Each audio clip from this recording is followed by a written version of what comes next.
right, and we're back for another episode of the Lakers Fast Break podcast. It's Gerald Glasser coming right back at you from Lakers Fast Break, Pop Culture Cosmos, Inside Sports Fantasy Football, and Game Source. We truly appreciate everyone out there listening to all of our shows. And if you can, please give us a 5-star review on Apple and Spotify and wherever you go ahead and get our podcast.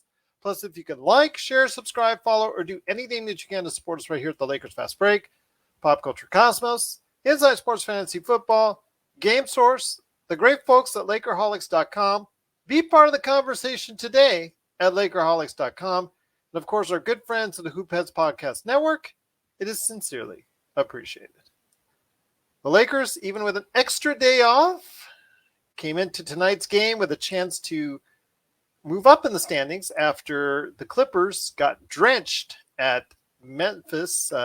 Just basically didn't even look like they were even trying because it was just a really awful game for the Clippers, which was good for us because the Lakers could have had a chance to get into 8th place, and all they had to do was beat a Milwaukee team that's been very hot as of late and starting to look like the champions that they are, the defending champions, the defending champions that they are.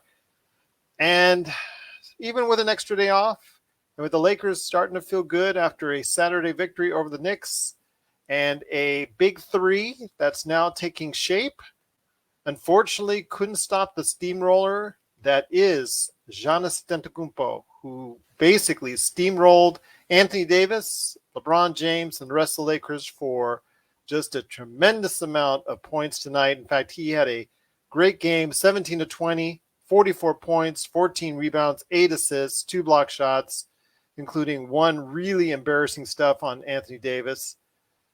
Drew Holiday chipped in with 15. Bobby Portis, 23. Chris Middleton had 21.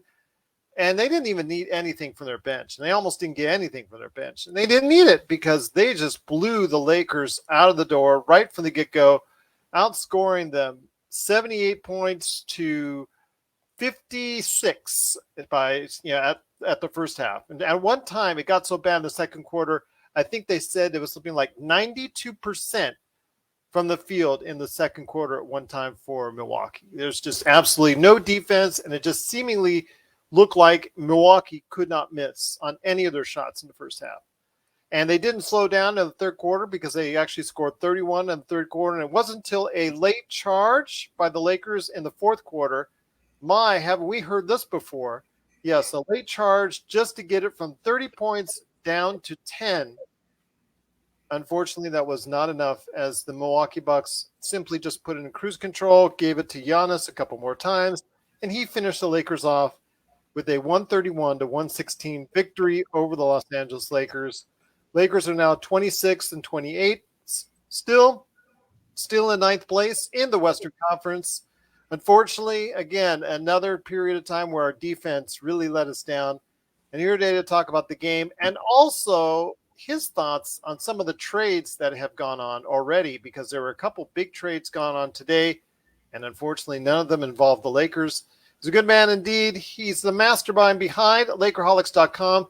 Please read all of his great articles today, and I'll update you on what he's doing there at LakerHolics.com here in a bit. It is LakerTom, and LakerTom, we need some help, my friend, in the worst way, because Giannis ate us up and spit us out. You think Giannis likes playing the Lakers? He must. Actually, he likes playing in LA because he did the same thing to the Clippers on Sunday. Yeah, but I mean, both games, it's just been remarkable how well he's played against us. And, this is, he reminds me so much of a young LeBron James in a sense that you can see that he's now the physical player that nobody has anybody who can match. That used to be LeBron, the physical guy that nobody had anybody to match. I think that's become Giannis, and the way he's playing and the way the Bucks are playing, they are definitely, a serious contender to be one of the favorites going into the East. This is one of those games where you wonder whether or not there were moments where I was almost hoping that the Lakers would just get beaten by 40 so that Rob Pelinka would be forced to do something, I was also hoping as well, that the boos in the crowd were going to get so loud that the announcers could not continue to ignore them. And Rob Pelinka was sitting back up there in the bleacher seats, just looking like he was just checking his phone a little bit, not really doing much. And we're all screaming at him, go in the office and do something. Right. Meanwhile, Frank Vogel, like you said, almost like you wished that with the game tomorrow in Portland, that the Lakers should have lost by 40, or you were hoping to anyways, and I can't believe I say this, that you could have lost big just so you could rest LeBron and AD for tomorrow where you have a chance against Portland. Yeah. I think the thing that stands out to me is that one of the things I continually hear from people people on the blog and people on Twitter is, we should stand pat. If we can't get the guy we want for what we're going to trade, we should stand pat. And the problem is when you stand pat with a flawed roster, you're really just totally giving up. The Lakers need to make moves. The first move they need to make is to trade Russell Westbrook. They have a willing suitor for a first-round pick. Make the play. That's what's got to happen first and foremost, because it's addition by subtraction. Because Russell didn't play again in the game. It's not all Russell's fault. We all know that. It's just that he's just such a terrible fit on this roster that even having him come off of the bench is not going to fix it. It's going to fester and ruin the rest of the year. And if you do nothing, that means that you're going to be in the exact same situation this summer with the exact same weak portfolio of assets to do anything. You need to make moves now, and you need to understand that you get the best that you can, because what this team really needs is just a balanced roster. They have a roster imbalance that is just tons of guards and nobody over 6'5". And then you got these guys playing small forward all the time. It's ridiculous. Trade Horton Tucker for somebody, trade Nunn for somebody, but get back some size. And there are players out there that they can get. They won't be the glamorous names that they hope that Horton Tucker would be worth when they signed him for $30 million last year. But they'll be players who fit. And you've just got two guys in Russell Westbrook and in THT who just don't fit on this team, who take up minutes, who screw up the rotations, and who prevent this team from really getting any point of consistency, not necessarily because they're bad players, just because they're terrible fits for what the Lakers need when you got LeBron and AD. Tonight's game was just one of those games where you're not going to beat Giannis when he's playing like that. It's that simple. We didn't have an answer for him. Would have helped to have had Dwight in there so you got somebody else to throw weight around. But the simple truth is that the Bucks are a much better team at this point in time, right down the roster. And the Lakers got a reality check that it's going to be almost impossible to win a championship this year if we don't do anything. If we don't do anything, we just don't have a chance.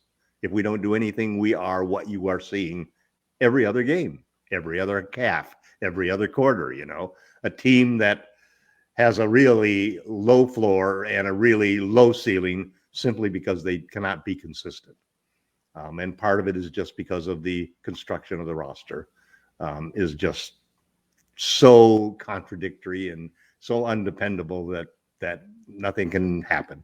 And Vogel, obviously, you think that the players would come out ready to play, but they sure didn't come out ready to play tonight.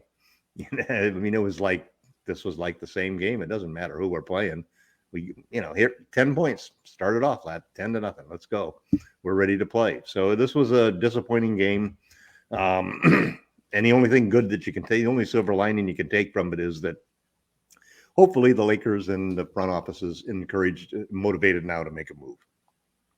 I hope so, but the problem is they don't have enough in assets to go ahead and make a move that might seismic shift the Lakers in a good direction, and that's part of the problem, unless people are interested in taking on that Russell Westbrook contract right now. Again, we'll see what happens, but Russell Westbrook didn't play the closing minutes of the game. That's also another time where he was benched and didn't come back on to the court in the fourth quarter. He also had Carmelo Anthony out still. should be out for another. Actually, he's out also as well for the Portland game, but maybe he'll be back by the end of the week. We'll see what happens there. Dwight Howard is also out with a back injury, so he'll be out probably through the Portland game as well. So we'll see what happens with both these guys when they come back. But also as well, again, Russell Westbrook, the enigma continues with just 10 points, 10 rebounds, 4 turnovers, nothing really added in there. Again, several times where it just leaves you scratching your head. He is a poor fit for this team. And that was something that could clearly be seen from the get-go. And unfortunately, it's just too little too late. And Rob Pelinka, again, I don't know what he's doing sitting watching the game. He needs to be going ahead and doing what he can to work the phones and trying to do and see what he can to try and salvage whatever's left of this season, because you don't have much time left when it considers what LeBron James is going to do. Because LeBron James, he may not stand for this. He may ask for a trade at the end of the season, because this is something where he cannot continually enjoy these type of seasons where they're just look bad throughout the season. He's injured for a good portion of it, and then they end up with a loss in the first round, or in this case, they might not even make it through the play-in. Well, you know, the problem that you have as you're watching Twitter, waiting to see what the next trade is going to happen, is that the Lakers are at best second option and probably third, fourth, or fifth option on everybody else's trade list. You know, you got a player. This is what the Lakers are offering. You probably think you can get 2 or 3 times better than that. So what happens is that trades happen. Suddenly people see the number one option is no longer on the board because somebody's got them. Sabonis is gone. And the next, you just go down the list and then it's, it's the Clippers trade, and then you get a series of things, so that now we're getting to the point where you just have to realize that the Lakers are probably not going to know whether or not they happen to win musical chairs with one of these options until Thursday morning. That's when it's going to happen, right at the end. That last 2 or 3 hours will basically determine, because we're not one of the top options, but a lot can happen. And there's a lot of reasons why people make trades, aside from the talent. It's simply a situation of the contracts that they have and positioning themselves and so forth. So we'll find out whether we have a deal to be made. But there's 2 separate things. One is just the improvement in the deal that we're going to get for Taylor Horton-Tucker. And the other is whether or not they're going to trade Westbrook and move on with John Wall and give up that first round draft pick. And they're not going to get it. Well, there's not going to be any other option that's going to be offered for Russell Westbrook at this point in time. And Frank Vogel did provide a small update on Kendrick Nunn that he will at the earliest be ready maybe sometime in March, but they anticipate him being ready sometime this season. I think that was to announce that, if you go ahead and bring him on as a viable asset into a trade, that someday he will play for whatever team that he goes to if he's part of a trade. So just wanted to make mention of that as well. Once again, the Lakers unfortunately get bounced and get trounced by the Milwaukee Bucks in a game that was never even close at hand. The closest it got down to really in the fourth quarter was 10 points. But the Lakers just couldn't get over the hump as they got killed by the Milwaukee Bucks for most of the game, 131 to 116. Before we head on out, my friend, and before I remind everyone to go ahead and check out your awesome latest article at Lakerholics.com, I do want to go ahead and cover the 4 trades that have already concluded so far. Some very interesting teams, very interesting names have already switched places already. So I want to go ahead and go over the last one to go ahead and be covered on the trade deadline today. The trade deadline actually is on Thursday, and I'm going to ask LakerTom. Hopefully we can go ahead and do another Lakers trade deadline special for us. Hopefully something we can go ahead and coordinate on that as we lead into Thursday's trade deadline. But before we head on out, my friend, I wanted to go ahead and ask your thoughts on the Sacramento Kings and Indiana Pacers. Basically, Indiana received Tyrese Halliburton, who we thought was not on the trading block and was the only asset that the Kings wanted to keep. Seeing how things changed there. Buddy Hield and Tristan Thompson for Domantas Sabonis, Jeremy Lamb, Justin Holiday, and a 2027 second-round pick. Your thoughts on who got the better of the deal? Well, I think the Pacers obviously got the steal of this draft because they're playing a young player who should be an all-star regularly. I was really impressed with him. Sacramento, Obviously, they're talking about it being like Chris Webber, finally arriving again, and Sabonis. And I love Sabonis, but he didn't win with a whole lot of talent in Indiana.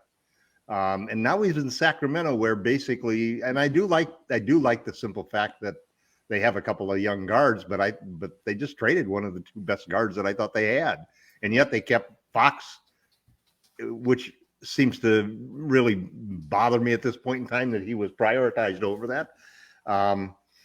Sabonis doesn't play defense. That was always the problem. That's the difference between Turner, for example, matching him up with Anthony Davis or matching him up with Sabonis. You can obviously see that with Sabonis, he doesn't play any defense at all. So he's an easy mark. He's a great passer, and he's a great shooter, and he's a great scorer. Smart, just like his father was, a savvy player. But you got to be happy if you're the Pacers, especially when you consider the young players that they got, and Brogdon. It's a shame Brogdon had signed that extension, so he's not available to be traded, because he would be the target, probably the Lakers' ideal target. I said that back in the summer. Yeah. Then before I've been trying to get him on the Lakers for 3 or 4 years. It's just you and I both. But I think as well that Indiana might have gotten the better trade. But again, it all depends on the maturity of Halliburton. Halliburton has shown a lot of promise. Will he put it all together in his coming years in Indiana? I think that's what it comes down to. I know Sacramento was really high on it, and I mentioned that he was rumored to be an untouchable, but obviously that's not the case, because Sacramento, they haven't been to the playoffs in 16 years. They wanted a big name star, yeah, and Sabonis has at least proven that he can be a big name. He can be the alpha dog on a team. Well, Felix, I understand that you're still worried about the Lakers being saying about Golden State Warriors play, and you're thinking it's emulating there. Well, the Lakers still run a lot of sets on their own. They do a lot of freelancing. They do a lot of drives and things of that nature with LeBron and AD. So they don't really have as many set plays as Golden State. They also don't pass the ball around as much. They do a lot more isolation, especially with LeBron on the team, in order to do that. So I think that right now it just has to come a point. The Lakers, it's not an offensive issue. When the Lakers score against the Milwaukee Bucks, 116 points, it's not the offense that's the issue, Felix. The issue is being able to defend.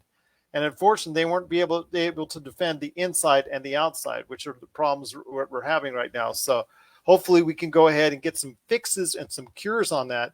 Too much small ball. Unfortunately, they don't have many options outside of the small ball right now, because they really don't have any talented big men outside of AD. So that's another problem right there that Rob Pelinka has created. So hopefully he can alleviate that issue as well by Thursday, but we'll wait and see.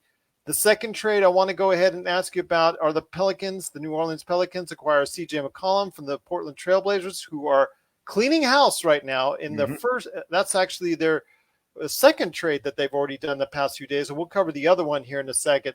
The Trailblazers received Josh Hart, Nickeil Alexander-Walker, Thomas Satoransky, Didi Luzalda, a 2022 protected first-round pick. I think that's numbers 5 through 14. I think that's what basically if that falls in there, then the Trailblazers will get that first-round pick this year. And 2 second-round picks for CJ McCollum, Larry Nance Jr., which is his second trade in less than a season, and also Tony Snell. So your thoughts on this trade? CJ McCollum, the big name, going to hopefully help a maybe someday healthy Zion Williamson in New Orleans. Well, it will definitely help Brandon Ingram to have a co-scoring partner on the team, and Zion ultimately. It probably makes it more urgent for teams like the Lakers not to be in the play-in tournament with the Pelicans, who are likely to be in it now at this point in time, assuming that this trade doesn't fizzle out like some of the earlier trades. They are obviously, again, contracts being swapped didn't seem to balance on the talent. I mean, when you consider that they got Hart and a bunch of draft picks, but not really any really great draft picks, secondhand draft picks that already had restrictions on them before they got them. So it's hard to measure it. The Blazers' plan, obviously, supposedly, as they've stated and to everybody, is to rebuild around build a brand new team around Dame and convince him to stay. Yet they don't explain how, and they potentially got $60 million that they can open up if they give away Nurkic. You could trade him into somebody's open cap space and so forth. And well, right now with the 2 trades that they've done, they've got a huge amount of cap space. They're well under the tax now. But the thing is, they got to make sure that they sign the free agents or do whatever they need to do this summer. When's the last time a big free agent signed with them? Exactly, or do some trades, because they also have a $20 million trade exception on top of that. The only thing is they've got to make sure they do all this before they sign Dame to an extension, because if Dame signs an extension, that will be $250 million plus for a 5-year deal. You're talking about probably the last extension. It's probably the last extension that'll be allowed under the new CBA. Yeah, for players who have signed an extension and then want demand a trade. That's going to be a loophole. And this is something that's where going to be a loophole that's going to be filled. Sure. I hope so. I hope so, because obviously we're seeing the issues come from it. And the thing is, if Dame signs that, you're signing a player to a 5-year deal that's already 32, 33 in that range already. That's a He's tough not a young ask puppy anymore. Yeah. Well, and he's had an off year. Yeah. He's already having the injuries, and we don't know if he's even going to come back this season. But I think, I told my nephew this. What's going to happen on it is he's going to demand a trade. He'll be traded. They're saying they're building around him, but in the end, he'll be traded. Well, Jeffrey, I don't blame you for keeping Russell. It's certainly not because of his play. It's because of that 45. Actually, will be a $47 million contract next year.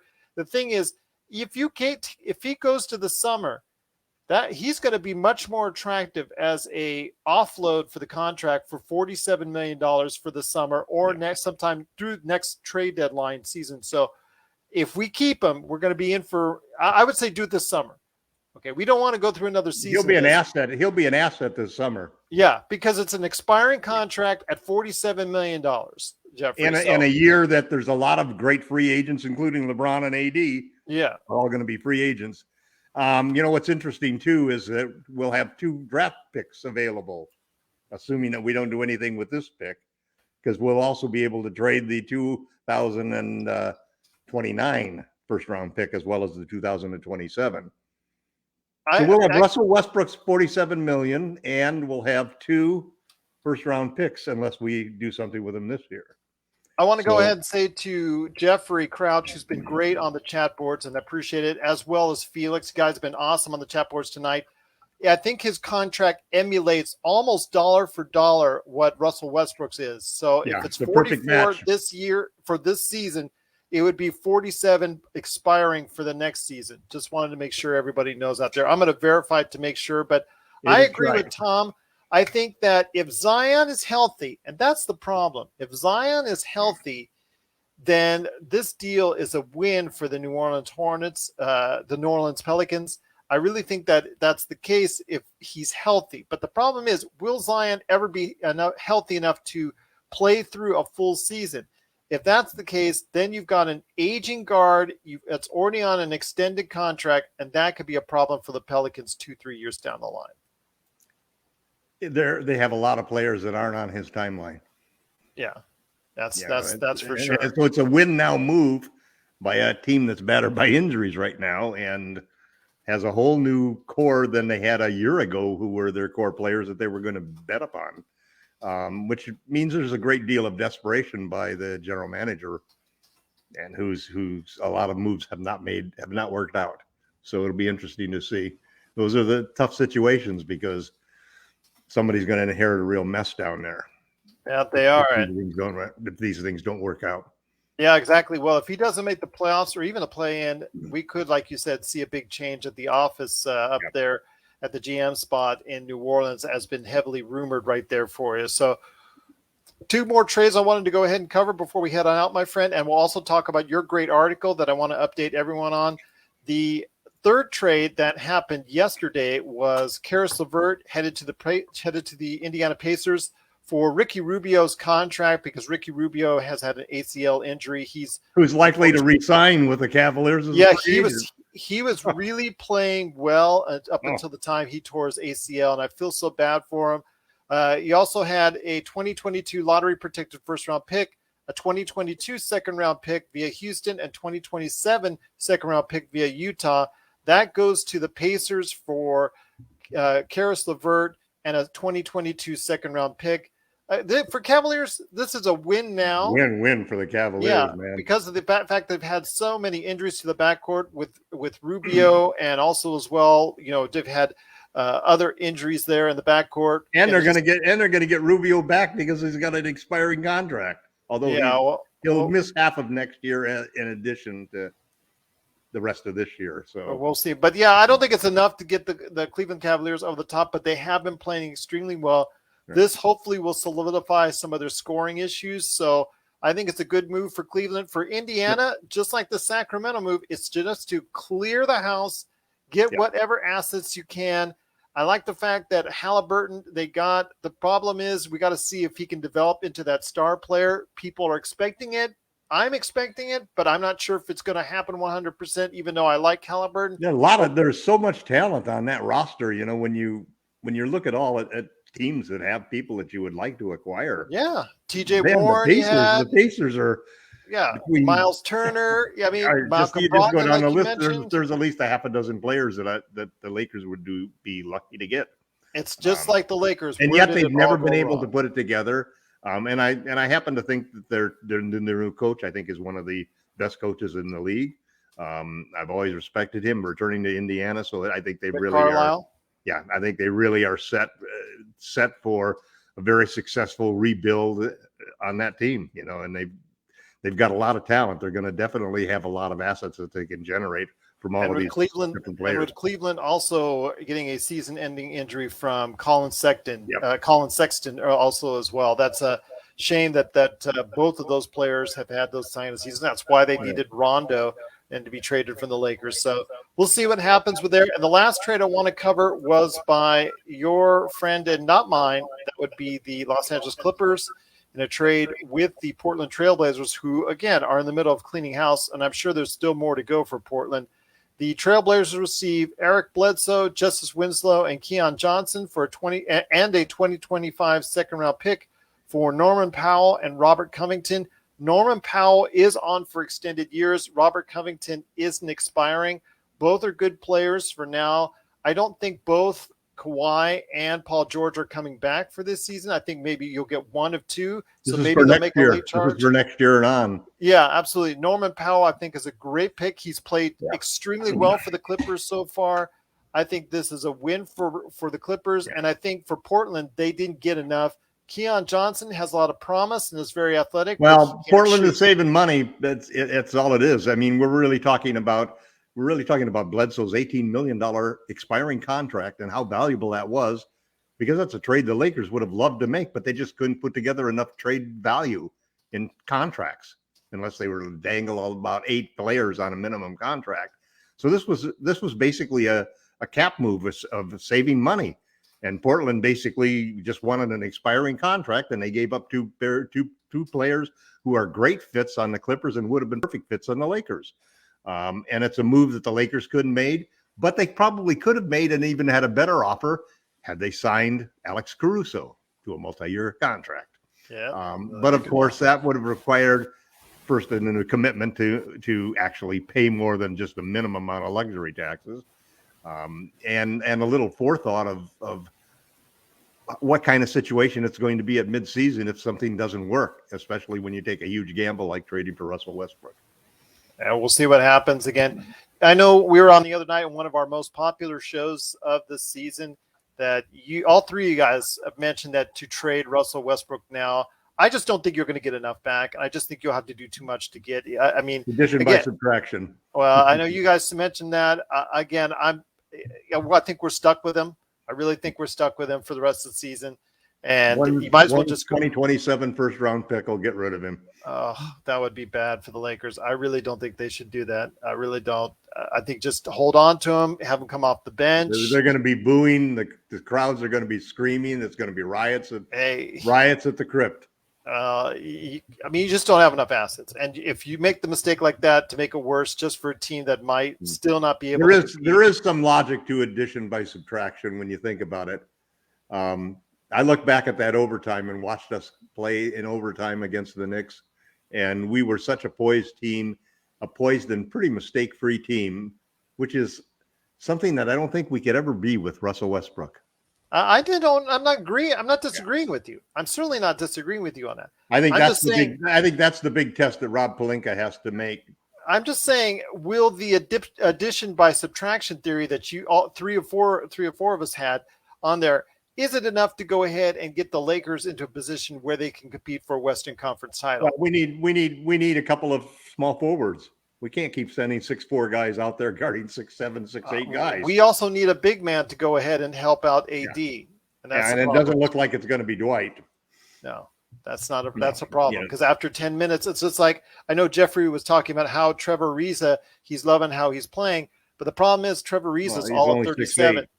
10 to 15 minutes you're going to get out of Trevor Ariza. After that, it just starts. You see the things that most 37-year-old players are playing like once they play those extended minutes. He's not LeBron.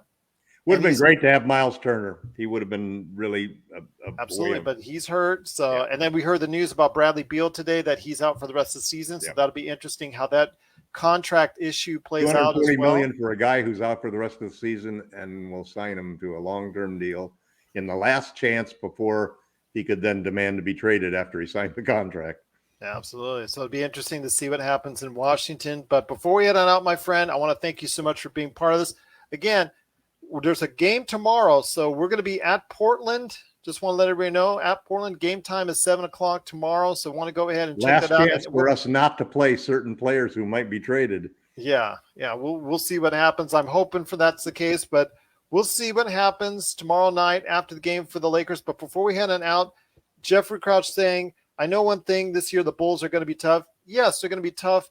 I still think they need more around the perimeter. I still don't think they have enough big guys or help on the wing to go ahead and get through all the way, especially against a team like Philadelphia or Milwaukee. You got to go ahead and have somebody that's going to stop Durant, going to stop or at least slow down Durant, slow down Giannis, and slow down also as well Joel Embiid. And that's going to be a hard task for Chicago to go ahead and overcome, I really think. But that's just my opinion. But Chicago is a great team and a great story.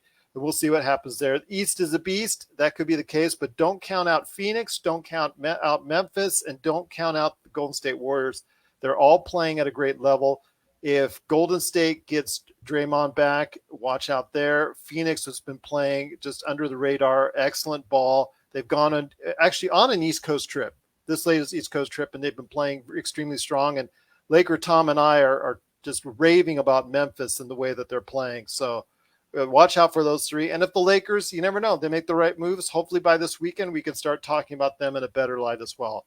But before we go ahead on out, Klay Thompson, he's almost come back to Klay Thompson, but he's not quite there. But there are flashes. And I think that's all you need right now on this team and on Golden State. But before we head out, my friend, want to go ahead and mention that you have got your latest article, the 3 big strategic changes to salvage the Lakers season and LeBron's legacy. It's already got a ton of comments out there. So please go ahead and check it out today at Lakerholics.com. But any last thoughts before we head on out? No, it'll be interesting to see what the comments of the team were. I thought there were moments during the second half when LeBron looked like he quit. He did with about a minute and a half left. I saw that. Yeah. Yeah. And, yet I did love the comeback where they got it down to 10, and I thought that was excellent.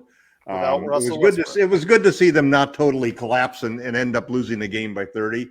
And so, but it's the same old story, that we keep repeating, and I think that we need dramatic changes. And I don't understand. I hope that all I'm seeing is Rob waiting to see which musical chairs battle we win and what deal he can get for Talon and Nunn and the draft pick that will bring back some size to the Lakers so that they can really eliminate that hole that they always seem to have, that they're always getting their small ball lineups used to be small ball on steroids, but they're a long way from that at this point in time. They're small ball lineups that are getting outscored and out rebounded in the paint. So we have to see those things change. And I think that addition by subtraction, Russell Westbrook has to go. I'd much rather give up the draft pick and have John Wall, and then have a much reduced role for John, playing fewer minutes and giving more minutes to other players. And then I think we need to bring a couple of players in who are 6'7", 6'8", 6'9", good size that can play defense, that are good two-way players, even if they maybe have a smaller role than being a starter on another team. We at least need that depth and balance in the roster. And I think getting rid of THT and getting rid of Russ will suddenly make Frank Vogel's job a lot easier, at least to construct lineups that seem to have a reasonable balance and so forth. I mean, I thought his change in the starting lineup was smart. I think it makes good sense. Ariza had played well the last two games, and Stanley Johnson hadn't. Although I thought Stanley had a great game tonight and made some excellent moves. He really showed some toughness that I really appreciated. So, there's a lot to love about this team still, but there's just so much to hate that it's really difficult to enjoy the season. As a fan, it's, as I said earlier, how come it's you and I, Gerald, that are always stuck on the losses when you usually have 4 or 5 guests after every win? I think it speaks for itself, my friend. It speaks for itself. But for the Lakers fans out there, just want to give an update. The Lakers, unfortunately, did get blown out the doors right in the first half. They couldn't miss a thing for Milwaukee. So Milwaukee did beat the Lakers handily, 131-116. Lakers are now 26-29, 9th place in the Western Conference, still in the midst of a play-in tournament right now. Who's 10th right now? 10th is still Portland. 10th is still Portland. Portland's still in there? Yeah, well, I'm going to check it right now. As of right now, you know what? New Orleans just passed tonight. Okay, that's what I thought. Portland lost. New Orleans just passed.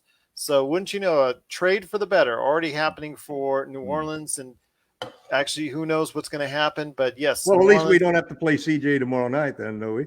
Yeah, no, we don't have to play. But again, that could be something if Zion comes back, but we'll wait and see.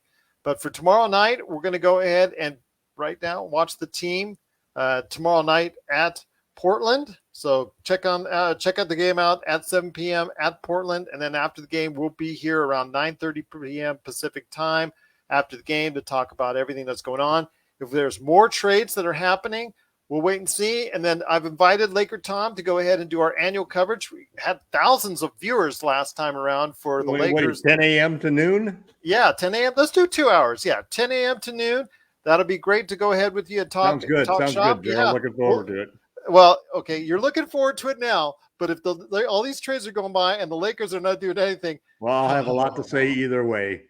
Put it that way. Well, I'll tell you what, I would love to go ahead and do that. We'll wait and see. Again, we'll be here Tuesday, Wednesday, and Thursday for sure. And then also as well, I want to make sure everybody knows that everybody out there, if they can, please give some love to LakerHolics.com. Everybody band together and go ahead and be part of the conversation today at LakerHolics.com.